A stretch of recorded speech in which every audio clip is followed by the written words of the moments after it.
خاندانوں پہ اٹیک کیا، اس کے بارے میں کہیے آپ۔ میرا یہ ماننا ہے مودی جی کو شکر گزار ہونا چاہیے، خاص کر شیخ خاندان کا۔ شیخ صاحب کی وجہ سے جموں کشمیر کا الحاق ملک کے ساتھ ہوا۔ عمر عبداللہ جب بی جے پی میں وزیر تھے تو پوٹا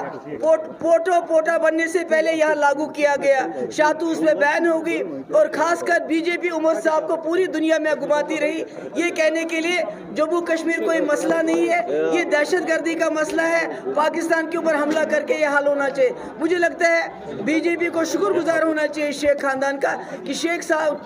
عمر صاحب نے ان کا ایجنڈا یہاں پر امپلیمنٹ کیا جب وہ وزیر تھے۔ جہاں تک محبوبہ مفتی اور پی ڈی پی کا سوال ہے، مفتی خاندان کا سوال ہے، تو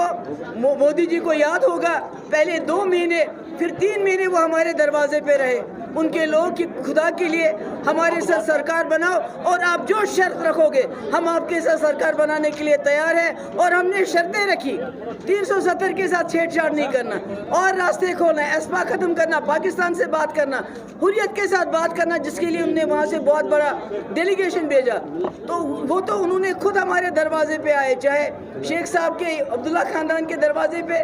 عمر صاحب کو منسٹر بنانے کے لیے بی جے پی میں اس کو استعمال کرنے کے لیے، چاہے ہمارے دروازے پہ مفتی خاندان، تو اب وہ کیا کہتے ہیں؟ میم پاکستان کی ڈیفنس منسٹر عبداللہ خاندان نے امپلیمنٹ کیا ہوتا تو جموں کشمیر ہندوستان کا حصہ نہیں ہوتا، پاکستان کا حصہ ہوتا، یہ آزاد ہوتا، ٹھیک ہے۔ میم نیشنل کانفرنس اور کانگریس کا جو مینیفیسٹو ہے اس کو لے کر کے پاکستان میں بلے بلے ہو رہی ہے، جو خواجہ آصف کا بیان آیا جو ڈیفنس منسٹر ہیں پاکستان کے، کل پردھان منتری نے بھی سری نگر میں یہی کہا کہ بلے بلے ہو رہی ہے پاکستان میں۔ مجھے لگتا ہے بی جے پی ہر محاذ پہ ناکام ہو گئی ہے۔ انہوں نے کہا تھا ہم ہر سال 2 کروڑ نوکریاں دیں گے، 10 سال میں 20 کروڑ نوکریاں بنتی ہیں۔ ہندو مسلم